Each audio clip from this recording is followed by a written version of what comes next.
On vous souhaite la bienvenue à ericlatour.com dans quelques instants. On vous parle du tournoi de golf de la Fondation Santé où Richelieu-Rouville, dont l'un des présidents d'honneur, a eu un épisode de santé assez sérieux il y a 2 ans. Mais d'abord, on vous parle de techniques de physiothérapie. C'est un nouveau programme qui sera offert en 2024 au Cégep Saint-Jean-sur-Richelieu.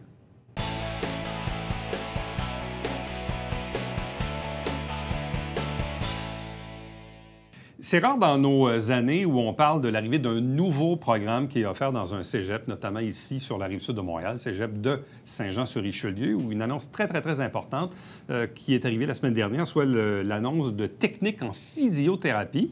Évidemment, le temps de tout mettre ça en place, ça va être effectif à l'automne 2024. Bref, on en parle avec la directrice générale du cégep Saint-Jean-sur-Richelieu, Nathalie Baudouin. Bonjour et bienvenue. Bonjour à vous. Ça faisait longtemps qu'on travaillait là-dessus? Oui, tout à fait. Depuis mon entrée en poste en 2019, on voulait refaire une autre demande, mais ça fait depuis 2014 que le cégep Saint-Jean regarde ce programme-là et on avait fait déjà des demandes par le passé. Donc, 2 demandes, une en 2014-2015, une autre en 2016, je crois. Là. Dans ces années-là, on avait fait déjà 2 demandes. Donc, on était vraiment très intéressés à obtenir ce programme-là. Bon, pourquoi ce programme-là est intéressant pour nous ici à Saint-Jean? Bien, parce qu'on a énormément de besoins au niveau de la Montérégie, parce qu'il n'y a aucun cégep qui offre ce programme-là à Montérégie. Et on sait que la Montérégie, c'est un vaste territoire. Et avec Service Québec, on avait toujours des mises à jour au niveau des besoins, au niveau du marché du travail, au niveau du nombre d'inscrits. Et juste pour vous dire, au niveau de la région métropolitaine et toute périphérique là, autour, 323 emplois disponibles et 200 quelques inscrits. Donc, on a un manque à gagner d'une centaine de diplômés. Alors, ça, c'est les derniers chiffres de Service Québec. Et donc, le ministère a dit, nous voulons offrir une nouvelle autorisation en Montérégie, mais à Montréal et la périphérie. Et nous, dans notre demande, on a fait valoir que c'était le tour à la Montérégie d'avoir ce nouveau programme-là. Mais quelqu'un là, qui veut faire physiothérapie en ce moment, quoi, il doit aller à Montréal ou dans d'autres régions du Québec? Oui, exactement. Il y a Montréal qui l'offre. Il y a le nord de Montréal, Montmorency, Marie-Victorin ou Sherbrooke. Sherbrooke l'offre également, entre autres. Mais là, je ne fais pas toute la liste, là, mais quand même. autour. Mais il y en demeure pour moi que la Montérégie, c'est quand même 1,5 million de population. C'est quand même quelques cégeps aussi, hein? Il y en a plus qu'un. Mais bref, là, donc, on aura physiothérapie. Mais là, ce que je comprends aussi, c'est que vous avez eu une entente avec Valleyfield. Oui, mais c'est ça qui est nouveau. Alors, les collèges de la Montérégie, on collabore ensemble, et ça, c'est un exemple assez fort. De solidarité montérégienne dans le collégial? Oui, bien, c'est vraiment ça. Donc, la table des directions générales de Montérégie, on regarde les cartes de programme, on développe ça ensemble, on s'entend, on échange. Et Valleyfield était très intéressé aussi parce qu'il y a énormément de besoins, parce que technique de physiothérapie, ça dessert les CIS, ça dessert les CHSLD, les cliniques privées, mais beaucoup au niveau public. Il y a encore beaucoup de demandes. Et donc, Valleyfield a dit, bien, nous aussi, on serait intéressés, mais c'était plus Saint-Jean qui était là depuis des années. Alors, on l'a regardé de façon vraiment macro et on s'est dit, pourquoi on ne ferait pas une belle collaboration ensemble? L'autorisation, la bonne nouvelle, c'est que c'est Saint-Jean qui l'a, l'autorisation permanente, mais on appelle ça la délocalisation.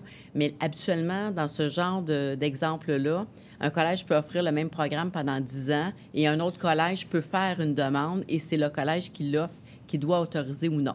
Et là, le ministère prend sa décision finale. Mais nous, on a fait la demande en même temps parce que c'est 100 places, 100 débutants.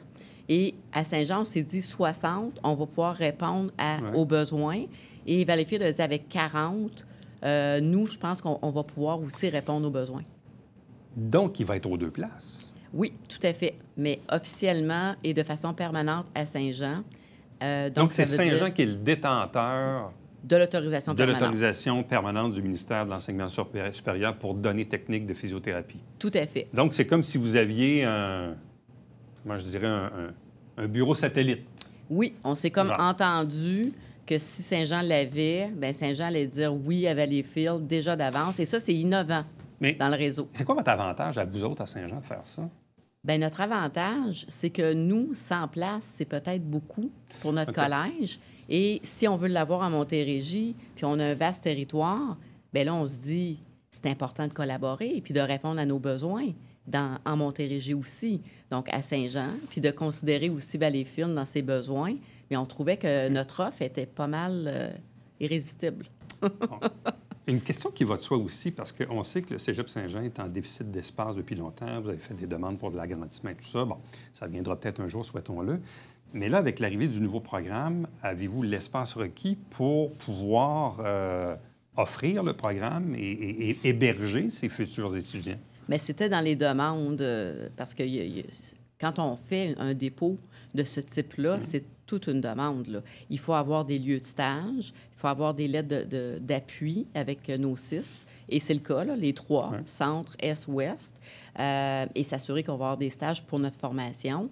Mais il faut s'assurer d'avoir l'espace. Bien là, on a 3000 étudiants, on a un déficit, parce que notre devis était à 2650 avant 2019. Notre nouveau devis nous dit que oui, on a un déficit d'espace, donc on va avoir besoin d'espace. On en a besoin à l'heure actuelle, mais d'ici les 10 prochaines années, ça va être un besoin criant, on va le dire comme ça. Okay. Donc, on a fait toute l'analyse en lien avec physiothérapie, puis on va avoir des solutions. On a des options sur la table. Toutes les équipes ont travaillé en étroite collaboration et on va organiser notre collège pour accueillir ce nouveau programme-là. Est-ce que ça veut dire, un peu comme le fait le Centre de services scolaires avec la polyvalente Rasco, d'aller vers le modulaire? C'est ça. Ça semble être très à la mode dans le monde de l'éducation au Québec. Bien, le ministère indique qu'il va y avoir du financement pour les modulaires, le temps d'agrandir. Et il y a beaucoup de demandes. Est-ce qu'il va vous permettre de loger le programme? Parce qu'en même temps, si vous êtes en déficit d'espace d'un côté, mais là que vous avez un nouveau programme... Mais les modulaires sont une option fort intéressante. Et il faut dire que les modulaires, en 2022, ce n'est plus les modulaires qu'on a connus par le passé. On l'a vu avec les lancements. Bien, on le voit à côté de la polyvalente, là, sur le boulevard Normandie. On voit que c'est à part du bâtiment, mais c'est pas des roulottes. Là. Non, c'est pas des roulottes. C'est une vraie installation. Là. Donc ça, c'est une option fortement probable. Bon, on parle de automne 2024 parce qu'il faut laisser le temps au temps d'organiser le programme. Donc, qu'est-ce qui vous reste à faire entre maintenant et l'automne 2024? Bien, c'est monter le programme en lien avec le devis ministériel, avec les compétences et tout ça. Puis de voir aussi, selon nos besoins dans notre région, est-ce qu'on va y apporter une couleur particulière? Mais dans notre demande, on a déjà des experts qui sont avec nous, qui travaillent. Il fallait présenter des CV avec qui on va travailler, etc. Donc, ces experts-là, avec l'équipe en place à la direction des études, sont déjà en mode action, je vous dirais, pour toute la planification, la grille de cours, les compétences, de construire ce programme-là. Et en plus, on travaille avec la direction des études de Valleyfield. Donc, on va avoir 2 collèges montérégiens qui vont construire leur programme ensemble aussi. Et ça, on est bien fiers de ça. Ça, ce genre d'entente-là, c'est assez unique, donc? Bien, les délocalisations, c'est pas unique dans le réseau, mais de faire une demande d'autorisation de programme et d'avoir tout de suite une demande de délocalisation sur la table, c'est ça qui est innovant. C'est ça l'innovation. Et le ministère a dit qu'il était très impressionné par le travail de collaboration dans notre région. Et ça a joué, je dirais, favorablement pour nous. Mais en même temps, ce que ça prouve aussi, ça, je le répète très, très souvent, la Montérégie, c'est grand. C'est pas la Mauricie, c'est pas l'Estrie, c'est pas l'Outaouais. Non. C'est grand, la Montérégie. Fait qu'on peut pas dire, oui, on a un programme à Montérégie. Attention, là, si tu restes à Rigaud ou à Sorel, ça se peut que c'est loin un peu, là. Oui, puis on est très près de Montréal. Donc, il y avait quand même 19 cégeps qui regardaient ce programme-là. Alors, le ministère a regardé la collaboration, mais le besoin, c'est surtout le besoin en matière de main-d'œuvre. Mais ultimement, donc, ce sont de nouvelles places dans l'univers pan-québécois de la physiothérapie. Donc, on n'enlève pas, je veux dire, quelqu'un qui va s'inscrire à Saint-Jean, il n'enlèvera pas une place à Montréal ou à Sherbrooke. On ne répond pas à la demande actuellement d'une centaine d'inscriptions. C'est ça, là, Service Québec. Et ça, c'est des statistiques validées par le ministère. Donc, ça, c'est ça qui est indiqué quand on a fait notre demande. On a joint toutes ces analyses-là. Bon, vous avez parlé tantôt de la solidarité avec les autres cégeps en Montérégie, on le comprend, mais vous avez aussi parlé de l'appui des fameux CIS, les Centres intégrés de santé et de services sociaux, Montérégie-Centre, Montérégie-Est, Montérégie-Ouest? Parce que là aussi, eux, ils vous appuient dans cette démarche-là. Les CLSC, les CHSLD, les CIUS, on a toutes nos lettres d'appui. On a nos lieux de stage, les cliniques privées en physiothérapie, en ergothérapie, les centres pour aînés, il va y avoir énormément de besoins là aussi. Donc, on est vraiment fiers de pouvoir répondre à ces demandes-là et à nos besoins en matière de santé. Là. Parce qu'ultimement, c'est la région qui va en bénéficier. Bon, il y aura peut-être au passage quelques étudiants qui feront carrière ailleurs qu'en Montérégie, mais la probabilité qu'ils travaillent ici est assez élevée, merci. Là. Bien, la rétention, ça, c'est un autre défi, mais on trouve que c'est important que nos jeunes déploient leurs ailes après l'obtention de leur diplôme. Donc, c'est une technique, donc c'est 3 ans. C'est 3 ans. Ça voudrait dire donc que la première cohorte va sortir quelque part en 2027. 3 ans plus tard. Ça, c'est le temps requis. On va voir le fruit... Le fruit de tous ces...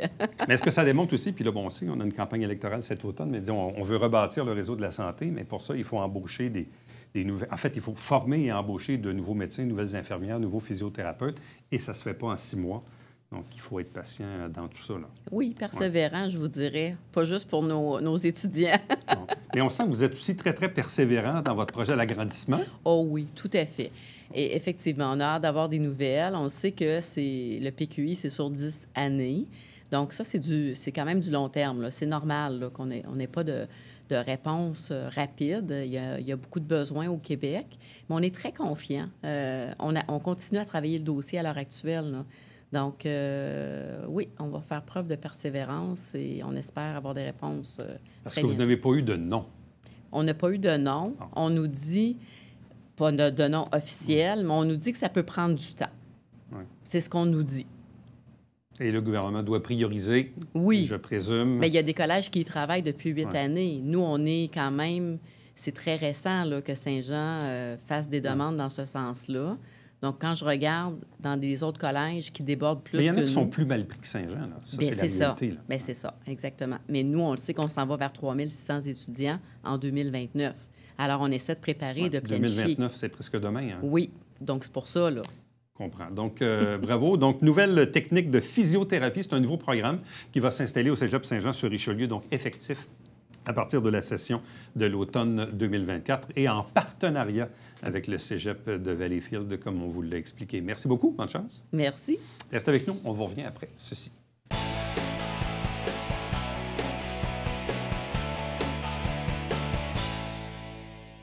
Salut, ici Alexandre Baudouin. Et François Trépanier. François, cette semaine à Sport Express. On jase de BMX avec la présidente de BMX au Richelieu, Karine Godin, qui est avec nous. Je paierais pour te voir en cuissant, en BMX. Ça s'en vient. Ça sent toute beauté. Manquez pas ça. Mesdames et messieurs, bon matin et bienvenue à votre télébingo sur les ondes de télévision du Haut-Richelieu. Vous aimeriez jouer au bingo dans le confort de votre foyer? C'est possible. Tous les dimanches matins, 9h30, à la télévision du Haut-Richelieu, maintenant en haute définition au 609. Pour vous procurer les livrets du Télébingo, c'est facile. Consultez la liste de nos 30 dépositaires au www.tvhr9.com.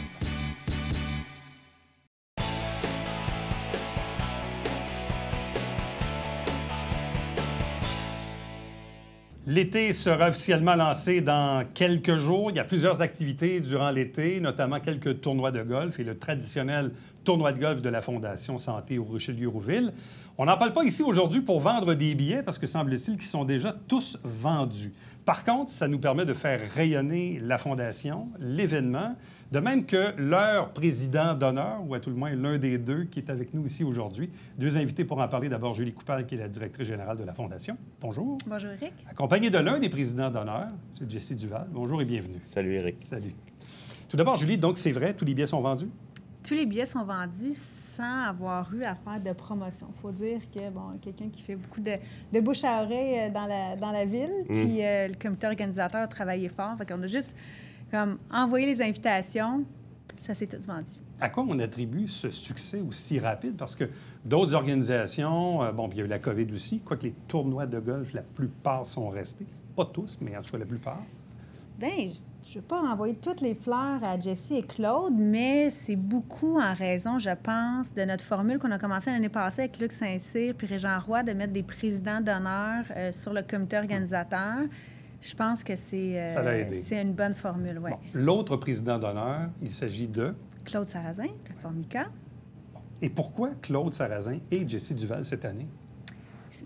C'est une bonne question. C'est une idée de Patrick Barry, qui est le président du comité organisateur du tournoi de golf, qui est aussi sur notre CA, qui connaît bien les deux gars. Puis on voulait évidemment des gens dynamiques, des gens qui aiment ça avoir du fun, parce qu'on veut s'amuser au tournoi de golf. Tu sais, on essaie de se renouveler d'année en année. Puis là, je pense que Jesse, il y a eu des très bonnes idées. Ça va sortir de l'ordinaire. Est-ce que ta réputation, finalement, de party animal te suit? Animal, oui, c'est ça, un petit peu. C'est un peu ça qu'elle dit, là. Bien, disons que quand elle parle de Patrick Barry sur le comité organisateur, dans la première semaine qu'on a lancé, dans le fond, à l'interne, les billets, on a eu un premier comité. Puis le premier comité, on s'est fait un petit peu chicaner parce qu'il y avait 3-4 foursomes de vendus, puis le prochain comité, dans 2 semaines, il faudra au moins avoir la moitié.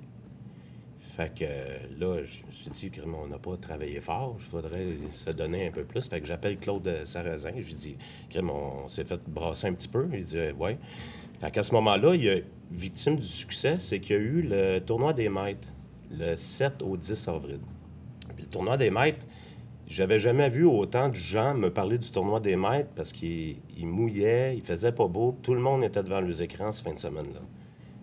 Puis quand que Julie m'a écrit le 11 avril, ça c'est le lundi, gros soleil, écoute, il fait beau, les gens sortent, le sourire sort, puis là, on rouvre la machine. Cette journée-là, j'ai pas été très, très productif à mon bureau. J'ai pris mon téléphone, puis j'ai commencé à aller chercher mes contacts sur Messenger. J'ai été chercher mes contacts sur Facebook. Puis là, écoute, je pense que ça, c'est le 11 avril. Le 16, on était booké sold out. C'est incroyable, pareil. Ça a été... Bien, voilà moi, je dirais un bel exemple où des présidents d'honneur peuvent faire la différence dans un événement. Bien, tout à fait, tout à fait. Tu sais, en tant qu'équipe, avec l'équipe permanente, on va s'occuper de toute la logistique, toute l'organisation, tout ça, mais la vente des billets, évidemment, quand ça vient des gens du milieu des affaires, c'est plus facile. Jessie, toi qui es président de Québec Saint-Jean Électrique, qui est impliqué dans la communauté, la Fondation Santé ou Richelieu-Rouville, ça résonne quoi pour toi? Bien, ça a résonné, ça résonne fort. Ça a résonné parce qu'il m'est arrivé une petite anecdote, là, 2 ans et demi. Bien, j'ai la date en mémoire, c'est 20 février 2020. Et puis, dans le fond, il m'est arrivé une crise cardiaque en jouant au hockey. Et puis, je suis parti vers l'hôpital du Haut-Richelieu, puis c'est eux qui m'ont entrepris. Après ça, bien, là, quand j'ai eu mon séjour là-bas, mais c'est encore eux. Mais, tu sais, dans le fond, l'hôpital, moi, depuis que je suis haut comme ça, bien, j'ai été né là aussi. Ma famille est née là. Fait que, dans le fond, puis ça fait longtemps que je suis, tu sais, je suis sur les boards à l'hôpital pour... la Fondation Santé. J'ai été aussi dans le programme là, de 5 ans aussi à donner des sous. J'ai des canards en bois en masse à la maison, dans le temps de la course des canards aussi. Et fait que là, c'est quand que Julie m'a... Ça fait longtemps qu'on se connaît, moi puis Julie. Puis Julie, dans le temps, qui était à Leucan. Fait que là, à un moment donné, elle dit, il faudrait bien faire quelque chose ensemble un jour. Puis là, quand elle est arrivée... Mais ton histoire n'est pas banale parce que... Ça fait quelque temps que je voulais te recevoir pour que tu parles de ton histoire. Là, finalement, c'est un peu le prétexte parce que tu es président d'honneur de cet événement-là. Mais c'est pas banal. Tu avais quel âge au moment de ton... 43. 43 ans. Donc, à 43 ans, en février 2020, crise cardiaque, en train de jouer au hockey, c'est quand même jeune. Oui. Et c'est surtout la suite qui est intéressante parce que les gens qui te connaissent ont vu un Jessie se transformer physiquement, là. Physiquement... poids, alimentation, exercice... Oui, physiquement, mentalement, tu sais, tout ce qui est alimentation, consommation d'alcool, c'est tout arrêté. Je me suis mis à faire plus d'exercice, à être plus concentré sur mes choses que de vouloir toujours vouloir plaire aussi. C'est qu'à un moment donné, quand tu as parlé du party animal, mais c'est parce qu'il y en avait beaucoup de parties dans le sens où ce que j'en organisais à la maison. J'organisais à chaque année des activités où ce que Les profits qu'on faisait, on les donnait à certaines situations comme le LSA, SLA, je veux dire, la sclérose. À chaque fois que je faisais des petits profits, on donnait à de la fondation dans la région. Les Anglais appellent ça un wake-up call. Ouais. Quand tu as une crise cardiaque à 43 ans, qu'est-ce qui te passe par l'esprit dans les heures et les jours qui suivent? Ta famille, tes enfants, ton monde autour. C'est ça. J'ai pensé de mettre de côté l'ouvrage. Je pensais que c'était l'ouvrage. Je pensais que c'était mon bureau. Je suis rentré dans mon bureau parce que moi, je faisais des heures de 6h à 11h30 le soir. Jusqu'à temps que je comprenne que c'est la nervosité, tout ce qui est au travail, c'est... comment je pourrais dire? Pour moi, c'est une activité. Tu sais, mais d'en faire de l'alimentation du soir, manger pas bien. Je mangeais pas une salade de kale à 10h30 le soir. Tu sais, je mangeais du comfort food. Je me faisais venir du manger gras. Fait que c'est dans le fond, c'est l'hygiène de vie que j'y ai faite qui était pas bonne. Mais tandis que tout ce qui était l'ouvrage, c'était correct, mais c'est l'hygiène. Est-ce que c'était dur à mettre en application de cesser l'alcool, de manger mieux, de faire de l'exercice qui a entraîné, veut pas, une perte de poids quand même assez substantielle aussi? Bien, oui. Puis en même temps, c'est... Tu sais, j'ai racheté mon père, moi, ça fait quand même plusieurs années. Puis, dans le fond, mon père, quand il est parti à 50 ans, j'en avais 25. Puis, j'ai basé ma vie d'entrepreneur sur des 100 cassettes. J'ai basé ma vie d'entrepreneur sur des activités qui avaient de l'alcool, des tournois de golf avec de l'alcool. Jesse, c'était un petit peu la face de clown qui tu sais, puis...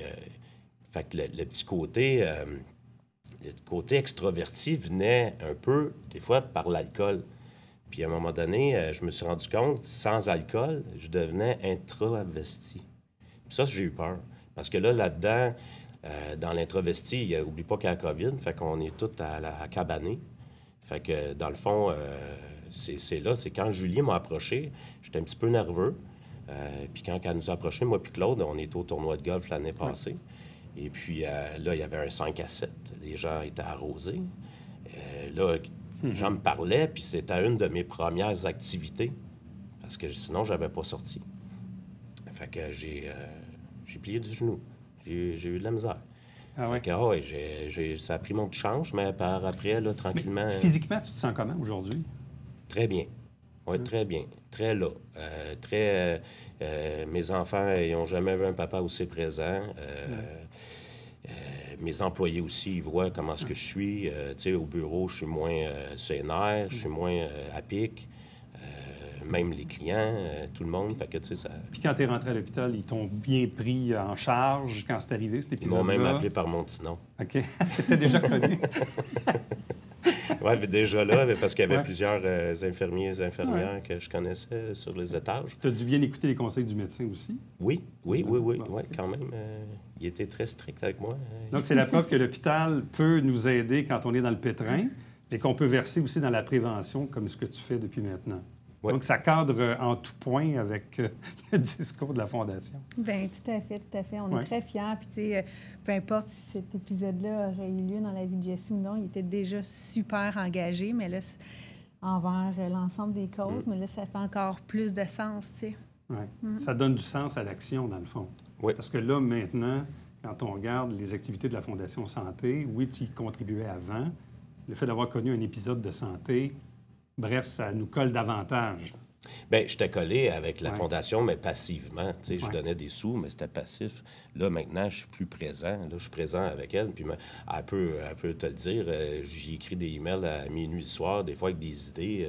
Je suis rendu à 1 point, 2 points, 10 points. Puis là, le lendemain, elle me réécrit « il était tard ». Puis là, elle aussi, elle me réécrit. On a des idées un peu... Mais là, vu que c'est tout vendu, Julie, il vous reste quoi faire?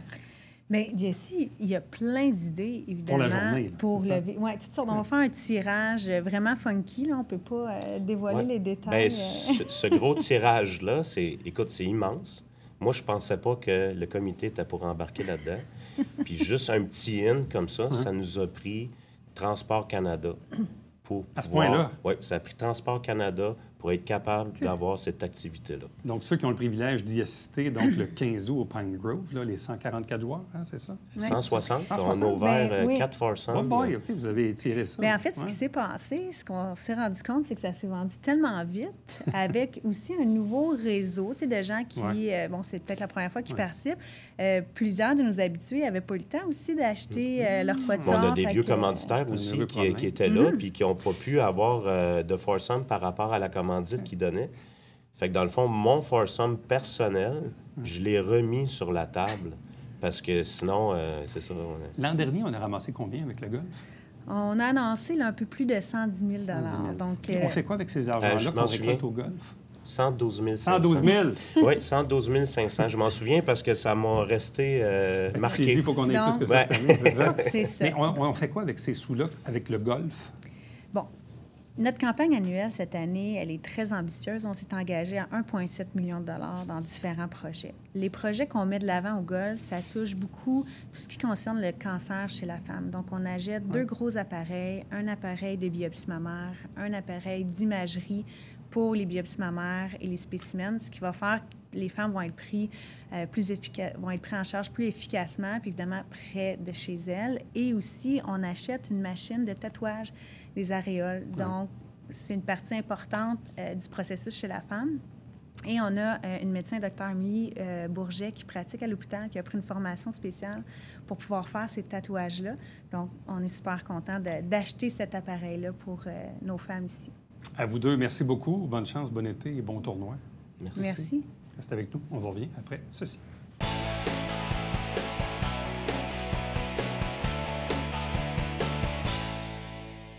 Salut, ici Alexandre Baudouin. Et François Trépanier. François, cette semaine à Sport Express, On jase de BMX avec la présidente de BMX au Richelieu, Karine Godin, qui est avec nous. je paierais pour te voir en cuissant, en BMX, Ça avec s'en ton vient. petit casque. Ça s'en de toute vient. beauté. Ne manquez pas ça.